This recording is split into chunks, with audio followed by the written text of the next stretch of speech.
नमस्कार मित्रांनो, संपूर्ण महाराष्ट्रातील तालुक्यामध्ये तुरीचे भाव किती आहे याविषयी संपूर्ण माहिती आपण या व्हिडिओमध्ये बघणार आहोत। व्हिडिओला लाईक आणि चॅनलला सबस्क्राईब करायला विसरू नका।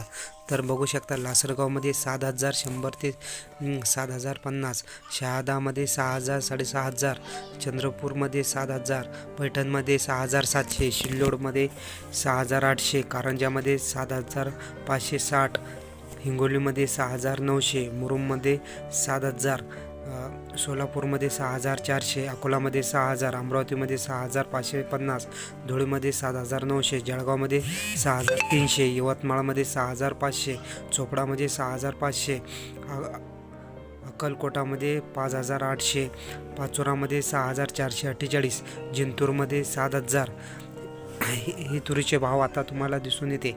मूर्तिजापूर 6,500, वणी 6,600, सावनेर 5,050। तुम्ही कोणत्या तालुक्यातून बघत आहे तर व्हिडिओला लाईक आणि चॅनलला सबस्क्राईब करा। परतूरमध्ये 6,900, गंगाखेडमध्ये 7,400, मेहकरमध्ये 6,500 आणि तुमचा तालुका कमेंटद्वारे जरूर कळवा।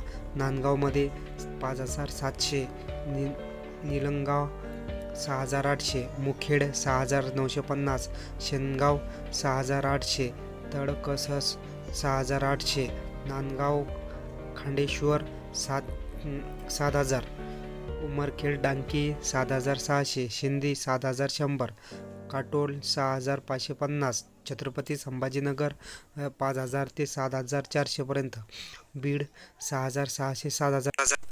त्याचप्रमाणे पाचोरा 6,001 ते 6,900 रुपये, जामखेड 6,000 ते 7,200, शेवगाव 6,900 ते 7,000, शेवगाव भोदेगाव 6,800 ते 7,000, परतूर 6,940 ते 7,060, कर्जत हे पांढऱ्या तुरीचे भाव 7,000 ते 7,300, मोहोळ 6,800 ते 7,000। त्याचप्रमाणे गंगापूर 6,500 ते 6,875, परांडा 7,000 ते 7,200। व्हिडिओला लाईक आणि चॅनलला सबस्क्राईब करायला विसरू नका।